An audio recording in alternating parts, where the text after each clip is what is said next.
आप तो जानते ही हैं कि भगवान शिव की सेना में भूत, पिशाच, राक्षस, यक्ष और गण रहते हैं जो देखने में बड़े भयानक होते हैं।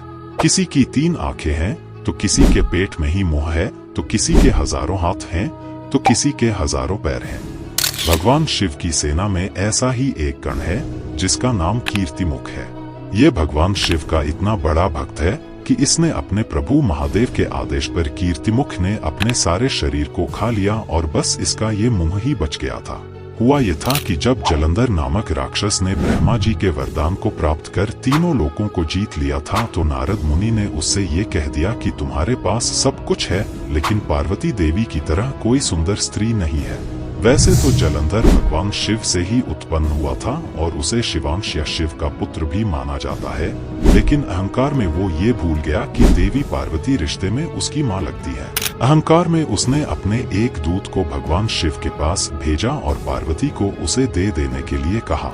दूत ने जैसे ही जलंधर का संदेश भगवान शिव को दिया, वैसे ही भोलेनाथ रौद्र रूप में आ गए और शिव की भौहों के बीच से उत्पन्न हुआ कीर्तिमुख, और कीर्तिमुख का मुंह सिंह के समान था और उसकी आंखों से आग की ज्वालाएं निकल रही थी और उसकी जीभ लपलपा रही थी।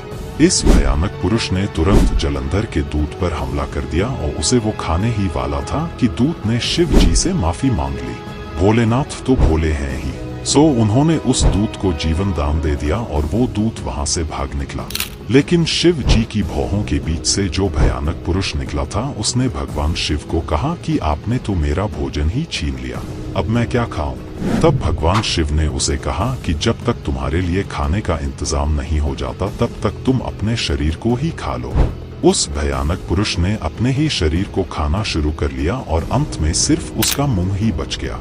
भगवान शिव भी अपने इस गण की भक्ति को देखकर प्रसन्न हो गए और उन्होंने इस भयानक सिर वाले पुरुष का नाम कीर्तिमुख रख दिया। भगवान शिव ने कीर्तिमुख को ये वरदान दिया कि आज से बिना तुम्हारी पूजा किए कोई भी मुझे नहीं पा सकता है। भगवान शिव ने कीर्तिमुख को अपना पहरेदार बना दिया और ये भी वरदान दिया कि कोई भी दुष्ट तुम्हारी नजरों से बच नहीं पाएगा और वो तुम्हारे सामने आते ही भस्म हो जाएगा। इसके बाद से भगवान शिव के मंदिरों के दरवाजे पर कीर्तिमुख की ये मूर्ति लगाई जाने लगी। बाद में लोगों ने अपने घरों और दुकानों के दरवाजों पर भी कीर्तिमुख की ये मूर्ति लगवानी शुरू कर दी ताकि दुष्टों की बुरी नजर से अपने घर और दुकानों को बचाया जा सके।